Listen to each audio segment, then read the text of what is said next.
The founder of First Things magazine, someone I had the privilege to meet in person, Father John Newhouse, now deceased, made the point often that culture is really what matters most. In the end, it's culture that determines the fate of nations. Politics, at the end of the day, is just downstream from cultures. And so it's no coincidence that the left takes this very seriously. We see this obviously in Hollywood.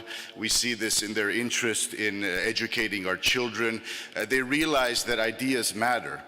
And my main point today will be that we should not yield an inch as conservatives when it comes to the battle for our cultures. We should not focus just on politics. We should have a clear vision for how to preserve what's best in all our countries and fight strongly, because it's a fight worth winning.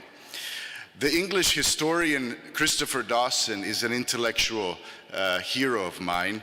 I've spent a great deal of time investigating his works. He was a great thinker of the 20th century, born in an Anglican family, later became Catholic at the age of 25. But he was prophetic in many of his writings about the relationship between religion and culture.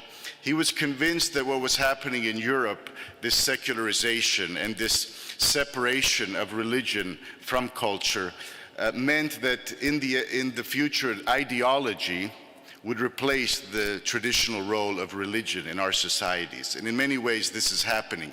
He couldn't predict that it would be this woke ideology that's become a menace and tormenting our countries today, but he was able to see, he died in 1970, but he was able to see ahead of his time what was happening. So we have to be clear about this, that there is an integral relationship between religion and culture, and in the West, this means clearly protecting and defending our Judeo-Christian heritage. There's no way around it. The West symbolically is represented by Athens, Rome, and Jerusalem. Perhaps Jerusalem is the most important of the three cities that symbolize our Western heritage and what we've received from our ancestors. And so this can't be avoided at conferences like this. We need to take religion seriously, and we need to be aware that if it's not religion, if it's not in Europe Christianity or Catholicism, something else will come in and replace it. And I hear from many colleagues who are academics teaching around the world, they tell me that young students, the generation coming, many have absolutely no idea what religion is. They have no concept of the supernatural. They're not aware that they have an immortal soul. So there's a deep emptiness that we're dealing with, and it's going to be a huge task to properly address this. And coming from academia, I would say that I fully agree with Jordan Peterson, someone also I admire and who's recently resigned from his post at the University of Toronto, who argues that the universities today, especially in the social sciences and the humanities, are doing more harm than good. That's his conclusion after a distinguished career in the university life. He's leaving and starting his own independent project. That's what we've come to, that people like Jordan Peterson are not welcome, are not able to teach freely in their positions. So, the family. The topic of my talk is the traditional family. I would prefer the natural family, but the traditional family will do. It could also be called back to basics. I think we need to say explicitly some things that have been forgotten, unfortunately, in our society. So the family is a reality that precedes government, precedes the state, and exists independently of the government. The state does have an interest, of course, in protecting the family. And I would fully agree with the comments of our Hungarian friend Judith Varga, who spoke very eloquently earlier today about why Hungary puts such an emphasis on protecting the family. And this makes sense. This is completely rational. any minister who's in charge of labor and pensions knows that demographics matter, and it's not, the state cannot be neutral whether people are getting married and having families or not. So we have to encourage this, and there's ways that government can be proactive in this. Even though we're for limited government, in principle, there are things that governments can do to cultivate a pro-marriage, pro-family culture, and I think Hungary is a good example. So, as I've mentioned, the left has no hesitation in spreading its lies, in trying to reinvent human nature, and we must have even more strength and readiness to fight back for the truth, for what is true and good. It's pretty simple. The nonsense that we're told on a daily basis through the media and in academia is just simply even too ridiculous to take seriously. We look in the United States, women's sports is now in jeopardy. It could disappear. We have biological males who are competing against girls and winning and making a mockery out of female competition. This is where we are.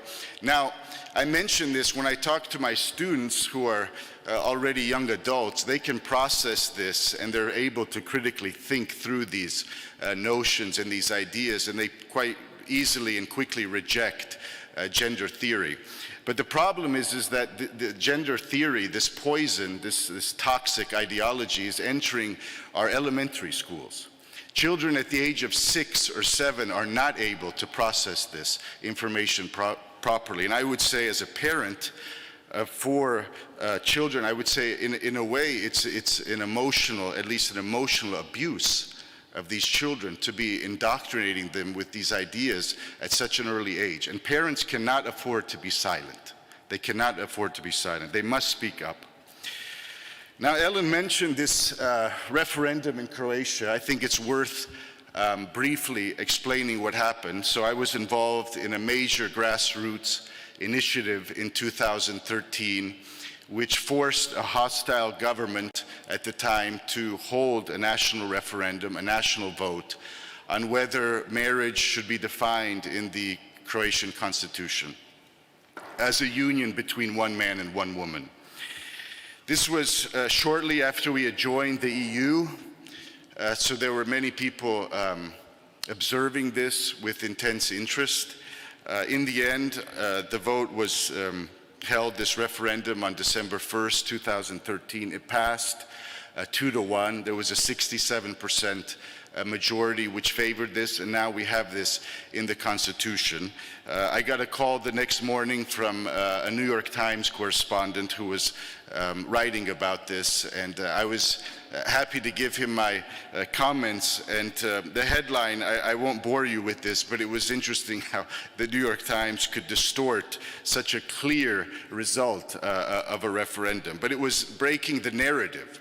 That's what's important, that we think outside the box, how to break this narrative coming from the left and their interpretation, their distortion really of what human rights are. We need to be ahead of the curve. We need to be able to preempt some of these things that are coming to our countries. And this is what happened in Croatia. And it created momentum for the pro-marriage, I would say, movement elsewhere. So we need victories.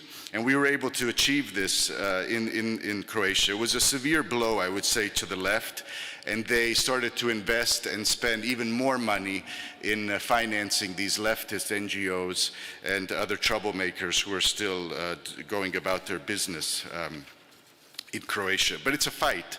It's a fight. It's not just one-sided. They realize that there's people willing to expose themselves and to speak the truth and to fight for what's really most important, and that's our children, the next generation. So in conclusion, I would say the patriarchy as such is an abstraction used to frighten or appall, but the father is not an abstraction. A father is a man. And once we admit the obvious, that husbands and wives make households, and children need a father and a mother, then much of what some find scandalous actually becomes for ordinary people as natural as the sun rising in the east.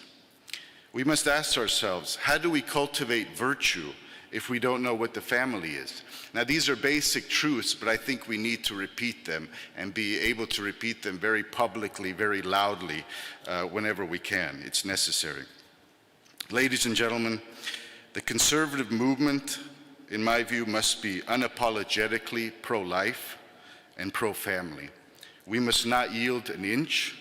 We have been given human dignity because we are created in the image and likeness of God. Together, we can fight back and reclaim our national cultures. It's a fight worth fighting. Thank you very much.